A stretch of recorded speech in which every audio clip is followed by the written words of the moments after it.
Hey everyone, and welcome to the opening of the Now Play This online program. We're continuing to explore the notion of liminality. My name is Maria Lujan Oulton. I'm the artistic director of Now Play This, and I am super happy of being today with Mishka de Caro, who I have known for over 10 years, I think now, more or less, back in Argentina since the beginning, early beginnings. And Mishka is a ludologist, game philosopher, scholar, advocate, and educator with a passion to make game design and production accessible to all learners. Mishka pedagogy is rooted in social and communal learning and digital literacy, and for more than 10 years has been the driving force in their work to support learners that have been left behind by the system. And actually, this is something that Mishka will be talking about today. They are now general producer of video game, was the general producer for video game music orchestra Corear, and is currently working as curriculum design lead for Endless Studio and content director for the Demeter program of video game development in prisons. And that's the topic that we'll be exploring today. So Mishka, the floor is all yours. Hello, everybody. I hope you're doing fine today. I'm gonna share a presentation right now. I'm gonna talk about empiric lessons I've learned on teaching in prison through teaching in prison. So thank you, Lujan, for having me. Thank you to the team of Now Play This that's helped me or invited me to be here. So let's get right to it, right? This is empirical lessons from teaching in prisons, what I've learned from teaching in prisons and why I teach. That's what I've been talking about. I hope you are all fine with that and happy to be alone. So who is Mishka? And also a little trigger warning to be fair with everybody. Last year I attended a talk about trigger warnings for talks and games, and I think it's really important to be aware of people and topics we are gonna go over, right? So, hi again. My name is Mishka. Please bear with me. Mishka in Russian means bear cub, so that's why there's a bear there. And yes, I do love puns and silly jokes. I'm a bit nervous, and also talking about this topic usually makes me or can make me a little bit emotional, so I might cry. I hope you are okay with that. So I'm the president of Fundab, the current president of Fundab. Fundab is a cooperative here in Buenos Aires, Argentina, and we work with developing and helping develop new professionals for video games and developing games and teaching how to apply games to other spaces. That's our main goal. I'm also part of El Faro Studios. El Faro Studios is a game development studio where we work with pet projects mostly. We do what we want. We have that opportunity, which is a really big opportunity. Not everybody can do that. So I'm really thankful for that. And then I am the current academic director for the game design and narrative design and studies of video games for the UBA University, which is the Buenos Aires University. So I'm going to talk about Project Demeter. What is Project Demeter? Project Demeter is it's a project where we teach digital skills and digital craft to people in prison. We work with the penitentiary federal system. The project started back in 2008 with a group called Epica, right? Epica is a cooperative that at that moment taught artistry crafts and self-expression workshops. So in 2018, they came to us to Fundab and asked us if we wanted to do something with video games inside prisons.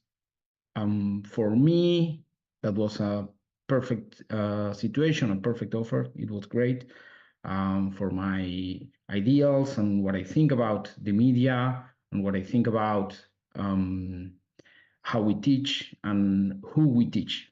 So I jumped right at the opportunity. Then we got the cooperation of the OCPPC, which is the Observatory of Cultural Policies and Politic Culture, that works inside the Cultural Center of Cooperation, Floria Algorini. The center also helps us right now with some materials and however they can.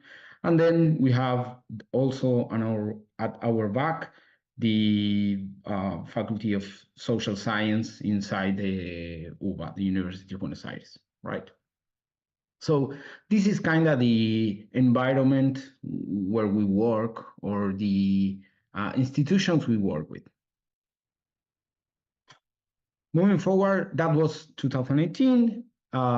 Moving forward 3 years, in 2021, we did the first pilot for the program. I taught the first pilot for the program. It lasted for 3 months, and it was a huge success. I'm going to show you a game about it, or the kids made during it in a bit. So in those 3 years, we worked trying to get them computers inside the prisons, to get permissions to teach them digital skills, digital craftsmanship. That program was, as I said, that pilot was a huge success. So in 2022, we started with a big build-up. We got more teachers and started developing different workshops. I'm gonna be talking specifically about the workshop for game design and game development, which are the ones I teach and direct content for. Okay, so what's our teaching model, right? This is a teaching model from Fundab, and it's the one we apply in this project. So we start with a diagnostic, move into game making, we do constant evaluation, and then we move into the industry, or we try to get contact with the industry. So the diagnostic, we have a two-fold way of working with it. We do a professional diagnostic and we do a social diagnostic. Most of the social diagnostic here comes from the prison itself. They pre-select the kids that will join the program, and usually they are the best behaved. They are kids that are close to getting out, that kind of stuff. And then in the professional side of things, we try to see where they are at with technology. What do they know? What technology are they familiar with? Have they ever made a game? Do they know how to send an email? That kind of stuff. Then we try to move into game making, and we try to start by analyzing games. So we play certain games that are a little bit more well-known, like maybe Super Hot can be a game we play, some football games, some shooters, and then we also play games like I Need to Lay Down. We play games like Passage, and we start talking about what makes those games interesting. Do they like those games, those smaller games? Do they like Ethereal, which is a puzzle game with some reactive music made by some Argentinians? And usually we expected them to not get everything about the games, and they usually don't have the language to talk about those games. But they will find a way to tell us, oh no, this game makes me think about all the bad choices I have made. This game makes me think about um, how it's easier and you can get farther away if you go alone, but it's happier if you do it with somebody, right? That's about passage, the game passage. So we start with that, and we start doing vocational exploration, sorry. What do they want to make? What do they want to learn? How will they advance through this technology, right? They want to write games, they want to code games. What do they know about coding games, about making games, about making art for games, animations, music? What do they want to do? So we start making smaller games and go through constant evaluation through relating to them, right? We don't evaluate with like, you have to finish a task or a milestone or a more common like a multiple choice or something like that. It's, let's talk about it. Um, why don't you want to work on this anymore? Or have you finished this? How do you feel about finishing this? Oh, I don't want to work with this anymore because I'm tired of making animations. I don't like making animations. I have found that I don't like making animations and I thought I would like it. Okay, let's move into another things. Perfect. That's how we try to talk about and move ahead. Then with this, we do a cycle, right? We finish a game, try to make another game, explore a different thing, a different topic, and they move from design to art to coding, and they explore what they want to do. Going through more and more complex examples and projects and bigger projects. That's the theory, at least. Okay. So in the future, or when they go free, the idea is to get them into the industry, right? So we have two ways to join the industry. One is through communities, and the other one is by direct work in a company. So we have some companies that have heard from the program and are waiting for these kids, if these kids get specific knowledge or a certain level of knowledge, a specific level of knowledge. And then the communities, here in Argentina, we have the Red de Comunidades de Desarrolladores de Videojuegos, which is the network of developer communities, the network of developer communities for video games, which is a network of communities that work with developing games. We have 18 communities inside the Argentinian territory and 3 communities in other parts of Latin America inside the network. And we have some other communities that are not part of the network, but are good allies. And those communities do programs and projects, and some of them even have like the ability to publish games by themselves or form small studios. So they are waiting for these kids, right? And they do a lot of jams and a lot of projects like that. So they are waiting for these kids voraciously. And then some studios are also waiting for them, have offered us like, oh, if they can connect through the week, we can give them work. But the program won't allow us, or not the program, the situation of them being in jail, in prison, won't allow us for them to have full communication with the outside world, right? So we cannot have like a Discord server or something similar for them to contact to the outside. So it's a little bit difficult, and they don't have many hours to get into the computers, right? We only have 2 hours to get into the computers every week, and it's not enough to do some meaningful work for a bigger project. So let's talk a little bit about democratization of technology. There is a lot to talk about it. There's a lot to talk about it, right? When we talk about democratization of technology, what I think in the beginning is that we are democratizing the way we consume through technology, right? And you can say, but everybody has the means of production, right, of the way to produce something or to create something in their pockets with a cell phone. Well, first of all, not everybody has a computer or a cell phone. And second of all, not everybody knows how to create something with a cell phone, right? So we need to establish something at that level. And when we talk about this, we usually get a lot of negative feedback on why they can't or why they shouldn't be creating stuff, right? Or not everybody should create stuff. Well, we think that everybody should be allowed to create stuff and be allowed to produce something.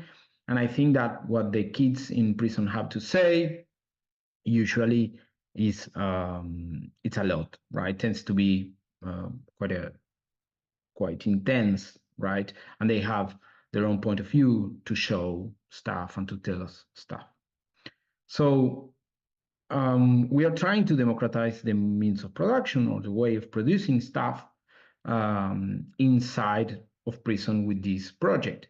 And we have had some success with music and with games. We have published some games in itch.io, but we cannot sell those games yet or have those games with a program like pay what you want or something like that, because the kids are not allowed to make money through this project yet. We are trying to find a way to make it happen, because they are allowed to work, but only in certain stuff.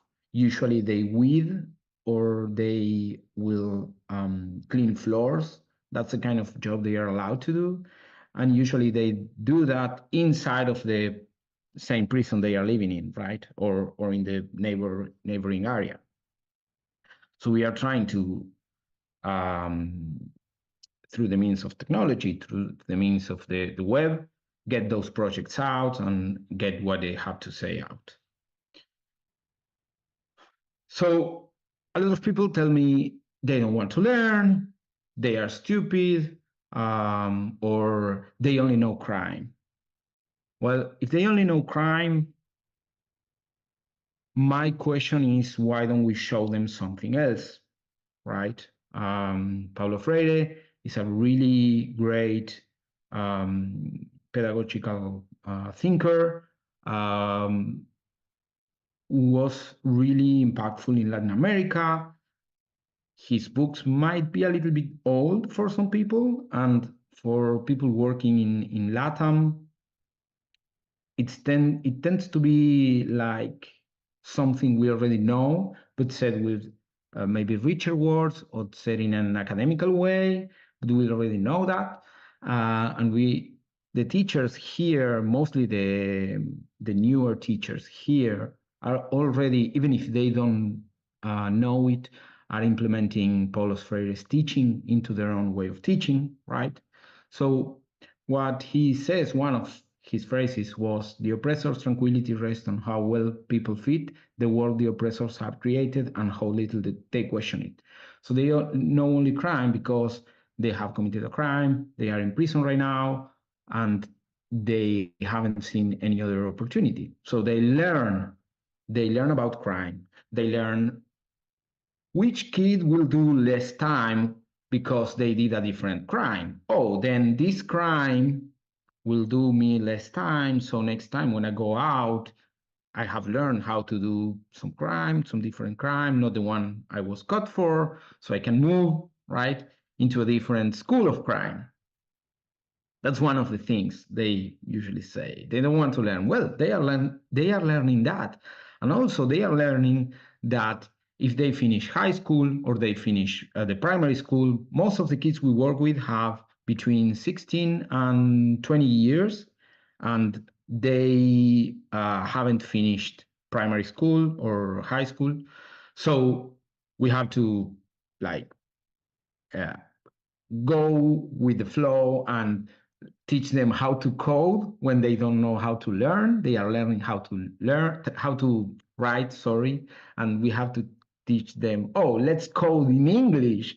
And they are like, but I don't know how to read or write. Okay, let's find some tools, right? So we use a lot of copy and paste, and we work together with other kids that know how to write a little bit better or a little more. So they want to learn because they are finishing those schools and they learn, oh, if I finish high school, they will remove 3 months from my time. If I finish primary school, they will remove 5 months of my time. If I finish a workshop for fixing bikes, for example, they will do X amount of time. So they start doing calculations. And what's the most I can get off my sentence, because it's not like you can do a lot of stuff and just be free. They have limitations on that. And they start to like play the system. And if that's not like game design, I don't know what is game design, right? So they do want to learn, and they learn what they have all around them. So we are trying to show them a different stuff they can learn, and the kids are like, I cannot tell you how voracious they are through the knowledge we can share with them. Like some days those 2 hours go so fast and with so much content that feels like we have taught for 6 hours, right? Right now, the pool of teachers we have has grown, and we have moved. We started working with Twine, and then right now we are working with Scratch and a little bit with Construct when the computers allow us, because Construct needs internet connection, and we have low bandwidth, so some days we cannot access that, right? So this is one of the games that we have made, or the kids have made, just a fixed image. I'm gonna translate it into English right now with the power of a click of my mouse. But it's a NASCAR game, right? It's a race game. The kid was like, oh, I want to make a NASCAR racing game. NASCAR is not a popular sport here in Argentina, right? And I was like, okay, let's make it.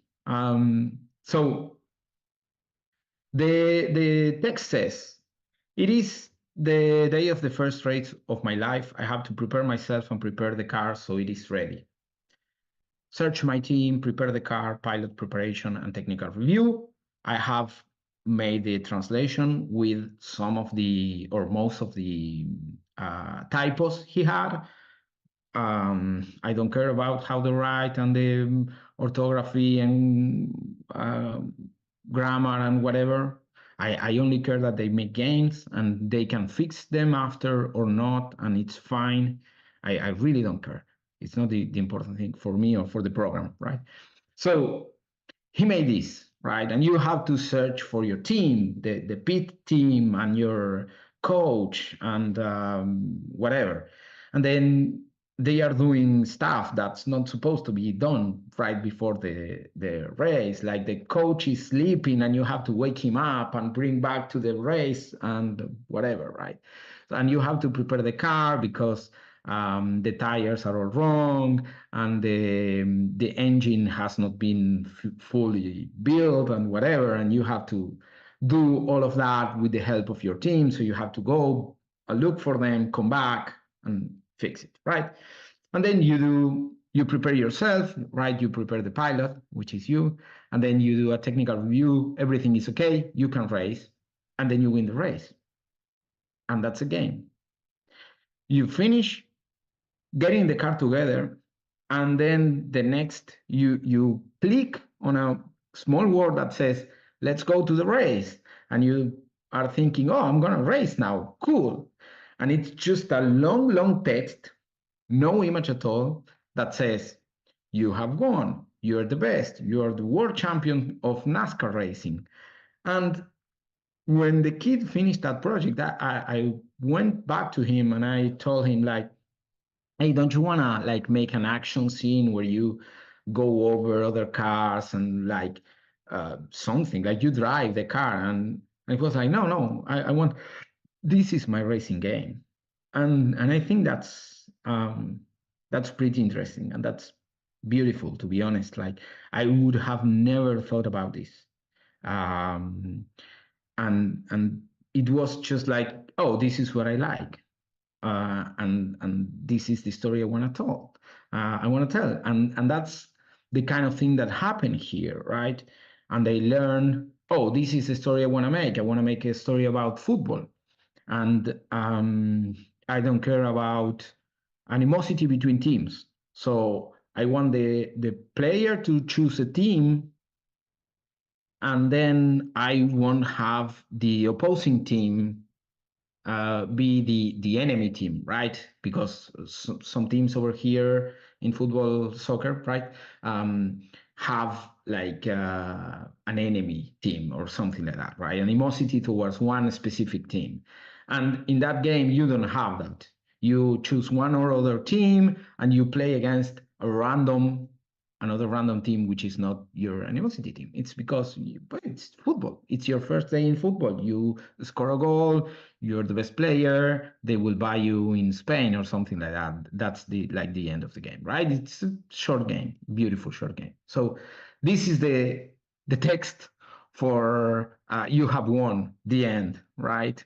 You're the world championship, and also the last line says that was the first race of my life in NASCAR. So yeah, perfectly fine. So who is waiting, right? I was talking about who's waiting. Okay, so ADVA is the Argentinian Developers Association.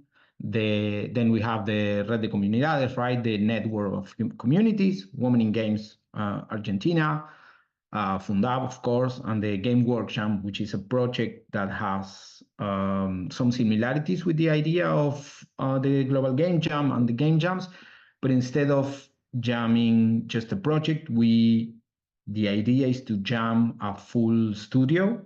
So we work through a year working we try to work at least with two different projects with the people, with the teams, and I'm doing fine on time. Perfect. Okay, so this is an Argentinian artist poem about Eros, right? Eros understand as love, right? And it says, to think is a revolutionary act. Action is the consequence of thought. Thinking and communicating will produce energy, transmit the energy of thought, produce changes through thought, find in imagination vital solutions. A ground connected point generates creative force. Creative power communicates to everyone. Environment conditions people. To be free, transformation is needed. We have the power to choose. Also, Aaron needs adequate social conditions, right? And I understand Eros in this situation as love, right? Eros represents it's a love of many things. Most people will relate it commonly to sexual, right, or eroticism, energy. But I think it also means love, right? It also represents love, and I think that we cannot take many pictures or videos inside the prison, right? That's a negative of it. So this is one of the things I wanted to show to tell you how we think in this project, right? Or how I have learned to think in this project, right? So I need them to have a different environment. I need to create a different environment. And for that, we sometimes keep some rules and we make them think about what they want to make, what they want to tell, how they want to tell that story, right? We talk with them a lot, and we talk with them about not only the project but also the day they're having, the week they're having. And we only have 2 hours in a week, and those 2 hours usually are the only hours they have a connection, sometimes with the exterior, right? They can call their families and they can have visitors, but those are in specific um, moments of the week or the month, on specific occasions and whatever. Like I have a kid who was really close to getting out, and his father died, and he wanted to go to the funeral and ask like for permission. Usually they will give it, but he was so close to getting out that they wouldn't allow him to go out to the funeral or the wake. Um, yeah. So sometimes they would ask us to call their kids to tell them happy birthday, or tell them their father hasn't or their mother hasn't forgotten about them, and that kind of stuff, right? So doing this and helping them choose what they want to do, and going back to the democratization of technology, they only have the radio to listen to music, right? And for me, when I want to listen to music, I pick up my phone, I go to Spotify or YouTube, and I choose a song and I play that exact song I want to listen, or that exact CD or release from a band or a singer or whatever that I want to listen to, and they can't. Thinking about that as a privilege is really heartbreaking for me. So we try to help them with that. And a few years back, um, one of the kids, it was like the closing class or near the closing class of the year, which tends to be mid-December, right? Then we go into holidays. And they were prepping for Christmas. And one of the kids asked me to um, download some songs and load them into a pen drive he has. I don't know where he got it. He's not allowed to have a pen drive, but those things happen, right? They will get stuff they are not allowed to have. And I don't ask questions and I don't tell anyone. It's not my job. My job is to teach them how to make games. So we downloaded some songs, and he was a hero of Christmas because they could listen what they wanted.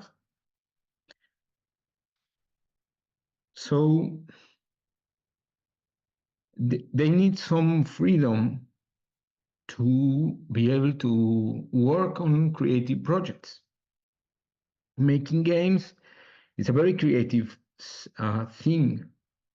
And if they don't have any options, if they don't know anything else, they cannot move to that. So we try to work with love and comprehension. This is one of the pictures we have from inside. This is one of the current teachers in the project. He is teaching them coding right now. I don't code, I'm a game designer and producer by profession. So these are the computers we have. This is the space we teach in, right? We have this exact same display on the other side of the room. It's only 4 computers right now. We are trying to bring in a 5th one. And these are the kids. I'm sorry, or not sorry, but let me catch my breath for a bit. Thank you, Okay. Mishka. So no, yeah, we are about to. I'm about to be done. It's the No, last few, you're and we can perfect. move I into just questions. wanted to say thank you. You're doing such an amazing work. Take the time you need. This is really emotional. Thank you for sharing. So this is from the same artist. She's an 86-year-old artist that I find really punkish. It's really punk, 86-year-old. And it says environment conditions people, which is something we all know, right? Culturally, socially. So one of the empirical lessons, another empirical lesson we have learned is that we need to change how they think about their environment, right? And how they think about the opportunities they have had in life and the look they have been dealt, right? And the decisions they have chosen and make. And that starts by not judging our students, which is really difficult. So I don't ask them what they have done. but they will in time tell me what they have done, their crime or whatever. Some are really stupid, to be honest. Um, and I have moved this lesson into my university teaching, right? Into my classrooms. I want to know more about my students to understand if they don't like the course or they don't like the topic we are teaching. Why they don't like it, right? Why are they following this career? Why have they picked to attend the university 5 days a week to learn how to make games? Right? That's some people will say, oh, because they love games, right? Or something like that. And it's not that simple. It's never that simple. They themselves, my students, will tell me, oh, because I love games. And it's like, well, everybody loves games. Why is not everybody studying this, right?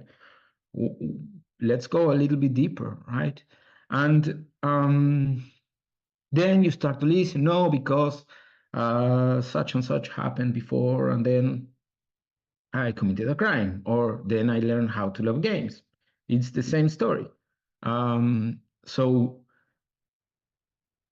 that's something that will help us. And now we have more and more inclusion in our classrooms and in universities. So I've been finding more and more students in the spectrum. And I have not had preparations to teach to people with autism, right? And I have to adapt to that. Well, I have to create an environment that it's right for them to learn. And I need to understand what's their environment, right?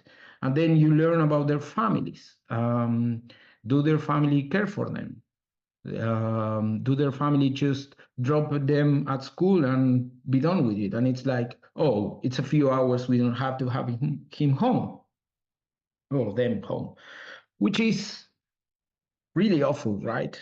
And it's what happened with this. It's the same thing that happens with these kids, but instead of the family, it's the state. Usually, the government or the state, however you want to call it, forgets about these kids, right? And they become functional to the state in some sort of way, right? In most countries, um, it's a way of making um, free workforce, right? Force them to work and produce stuff that will be sold and that will make a gain, an economical gain for somebody or whatever, right? But they like the same system would feed itself, right? And as we said before, or I said before, like they learn how to do crime and how to do better crime, or how to do like crime that will do them less time, and it's a lot of maths they know just by doing that. And it's like, let's put those maths into a different stuff. Let's change how they see their own environment, right? Let's see the environment in a different light. What can you tell me about your family and how you started making like a life of crime or whatever, right? And we tend to make the first game in Twine a really quick what if of the crime you're here for, or they tend to do that, right? It's not something we ask them to do, but they will start writing, oh, I'm gonna write about somebody um, robbing a cell phone store, right? And they will write about it, and you ask, it's a linear story, so you tell them, oh, let's add some what if, right? Let's change some actions, and they will tell me, oh no, but this is how it happened, this is how I'm here, this is, I'm telling you my story. And it's like, okay, but let's think about a different way of thinking of your story. Why were you stealing? Oh, because I didn't have a food, I don't have a roof, right? um it's the only thing I know because I never had the opportunity to go to school and whatever, right? So that's the thing. Thank you for coming with me through this journey. and some lessons. I hope you have seen what I have learned, right? I'm a really thankful person for this opportunity of teaching in prison, and also in general for teaching and for what I have in my life. My mother, since I was very, very young, um, got inside my head the idea that I had everything I wanted to, or I could have everything, and that I should be grateful. And I have learned that, and I'm really thankful to her for that also. I speak four languages. I have traveled to different parts of the world, to Europe, to North America, in Latin America. I never went a night without eating food. I always had a roof over my head. I studied whatever I wanted. I changed careers like 7 times in different universities. And not everybody can do that. And I'm not something special. So I want to give this opportunity or the same opportunities to other people. I don't see why other people shouldn't be able to have those opportunities. I think it's unfair and I think it's crazy. So the last phrase from this beautiful artist: pensar es un hecho revolucionario. To think is a revolutionary act. Remember that. Thank you very much.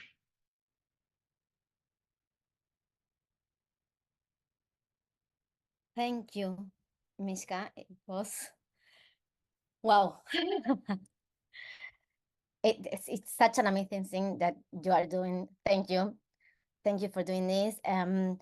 All the people that is now watching, please feel free to add comments and questions. We still have 15 minutes more or less, and I took so many notes. I have so many questions.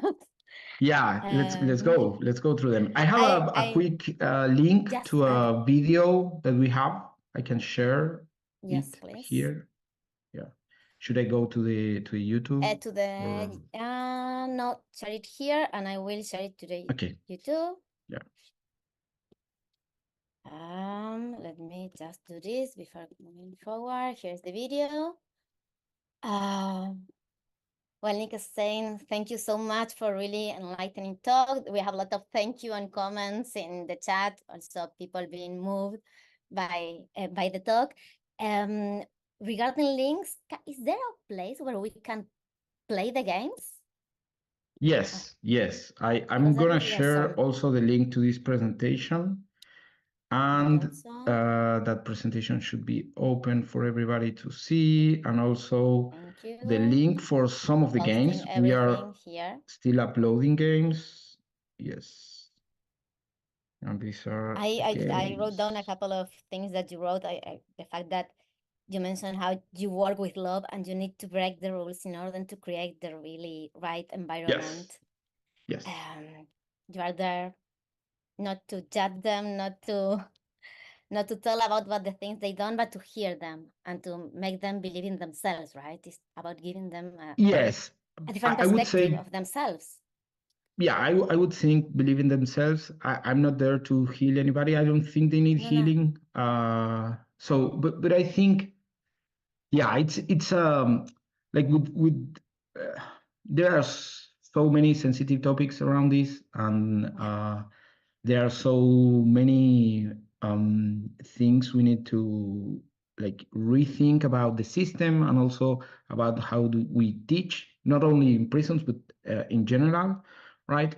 But yeah, we try to work with love. We try to love with without judgment, and love in the terms of um, like the care you have for a plant, let's say, right? You don't necessarily love the plant, it's but you care for it, right? And you try to make it grow and be green and flourish and whatever. It's the same for these kids, right? I want to see them go out and find a job. Like, I don't care if they don't go into game making, but maybe they can use the coding they have learned to make websites, right? Or to find a job like as a cashier, because they have had some contact with a computer and they can now use that knowledge to operate a cashier machine, which is really instinctive for some people, right?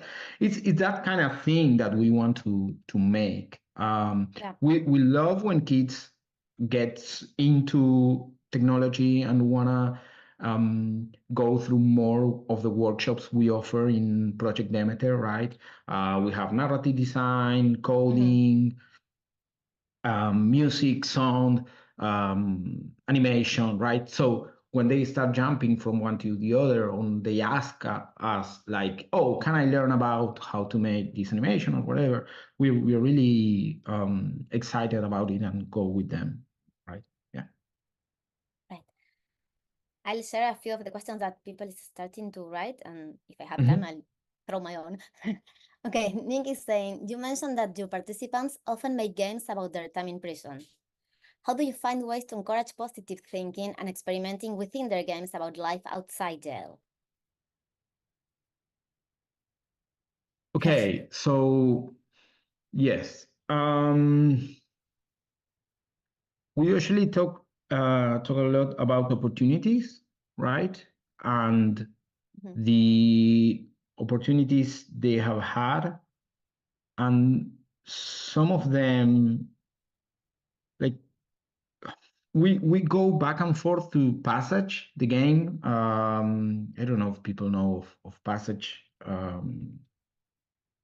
So Passage is a game from Jason Roer, Jason, right? It's a one of the straight first line, games. Yeah. and you walk through that line, and you can find your partner and go through life, and in the end, both die of old Story age. of life. So the kids go and we play that always, and they go back to it, right? And it's like, oh, you can choose to move up or down in that game, and you can choose to take your partner or not, and some places will be easier to go through if you go alone, but it's not as fun and you don't get as far. Um, so it's about opportunities, right? What are the opportunities you have had, and what have you chosen in those opportunities?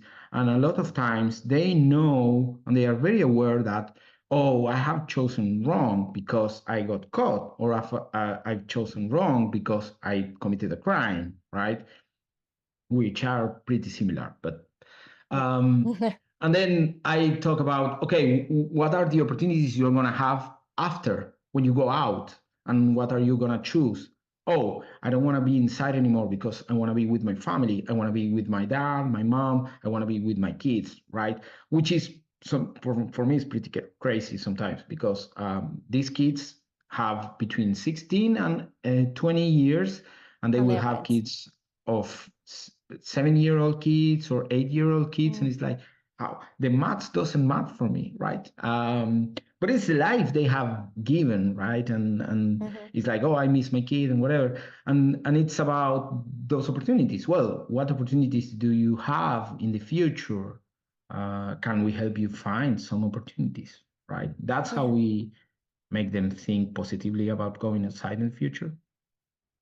Yeah, and I found it interesting also that you mentioned two games that were usually games that are about competition, the racing car and the football, and actually they weren't thinking about that. So it's not that the stereotype that, as you said, people think about the kids that are in jail are eager to do these kind of games and that they have this story to tell, but actually there are other interests there. And Yeah, maybe talking this a is a little bit place that about Yes, talking a little bit about the anthropology of this, or the sociology of this, um, they are removed from the social contract, so they can realize the dream, right, in quotes, that some thinkers had at the beginning of the 20th century, about facing again in community instead of in societal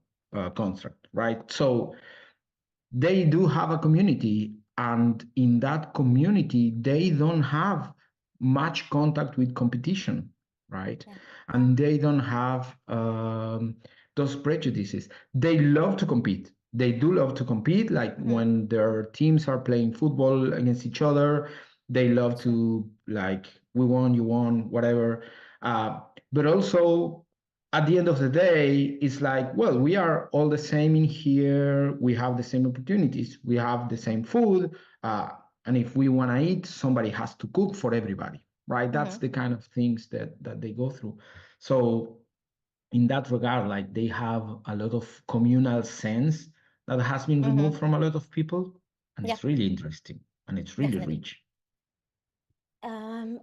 We have another question. I will read all. Loretta saying that she's a mature student in a games BA course. I see that in the past year, the students that have dropped out have largely been working class young men.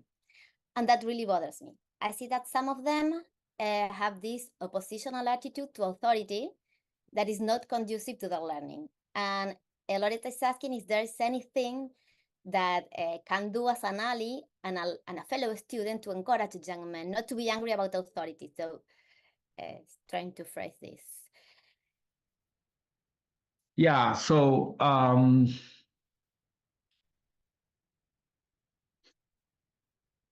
so it's really interesting. It's a really interesting topic. It's a really deep topic. You can read some of Paulo Freire's, because Paulo Freire's tried to remove the idea of authority from teachers. Paulo Freire's fights against the talking statue, which is what I've done here, like being a talking statue. I've been here talking to you, and you have absorbed what I taught you, but it's not what I do in my classroom, right? In my classroom, I have a lot of reverse classrooms where I will say, okay, for next week, you have to learn about this. I will give them all the papers and all the resources for them to learn about that. And let's discuss that in class. So they will bring what they have learned. And a lot of times they will Google themselves extra things they want to learn about it, right? And then I will learn a lot because they know they will learn more contemporary stuff. And I only give a framework for it, right? And we discuss about it and we think about how it's thought. So I don't really have like an authority, right? And in my first classes for each group, I repeat several times that I don't know everything, and I will say that I don't know stuff, and it's okay for teachers to not know stuff. I know how to learn stuff quicker and where to look for stuff. And that's what I'm trying to teach them, right? Because nobody knows how to code a game from memory.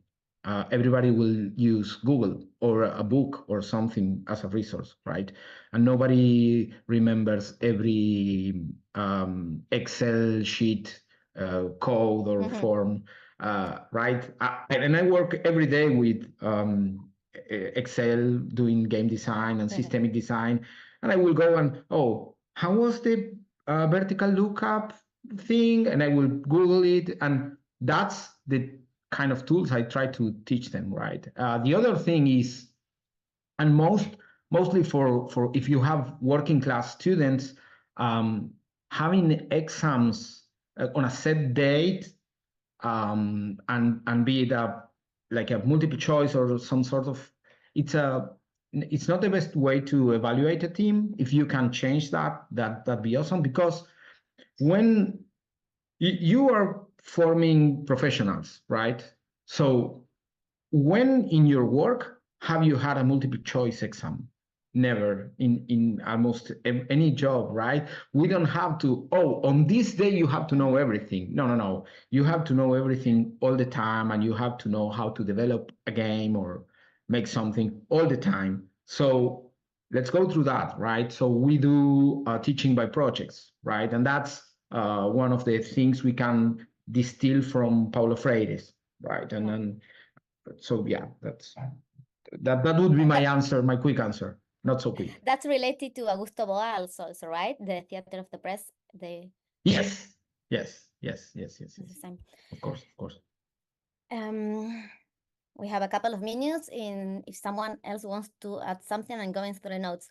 So you started doing this on 2021. That was the first pilot. And you have been doing this throughout all these years, non-stop? Yes, I have stopped this year in March. I have removed myself from the classrooms in in Demeter, but I'm moving into. I'm trying to help them create a more holistic because we are expanding to more prisons. So I'm That was trying the other to, question. yeah, I'm trying to find a way to create a holistic program. And what I'm trying to find right now is a way to make the kids that are making music in one prison show that Connect. music or add that music to a game in another prison. Wow. That's what we are fighting right now, or we are fighting two right now. Mm-hmm. That's the way, right? And I'm doing more consulting and contents director of some way for this project. I will go to the prison from time to time, every 2 months maybe, to see the project and talk with the kids, talk with the teachers, and that kind of stuff. And you're working Yeah. in prisons with kids, with men, and also in women prisons, right? You mentioned something about that were with the kids or something. I think you Yes, mentioned to the me. project started in the unit 31 from ESEISA, which is a unit for women and moms, women and mothers, and I thought most of my time I've been in the 26th unit in Marcos Paz, which is a Mm-hmm. young adult, male young adult unit, right? Is there, how can people reach out to you if they wanted to replicate this program or connect it or find ways to make connections outside? Because you mentioned that it is happening in Argentina, but you are trying to expand this. You have connections in Latam, so maybe there's also a way, I don't know, Yes. to Well, connect. Demeter is looking like we are looking for expansion, and we are looking for some extra funding right now. Some of the funding has been cut off from the program, so we are looking to that, and you can connect with me through um, LinkedIn or Okay, yeah, we'll share that. or maybe Instagram.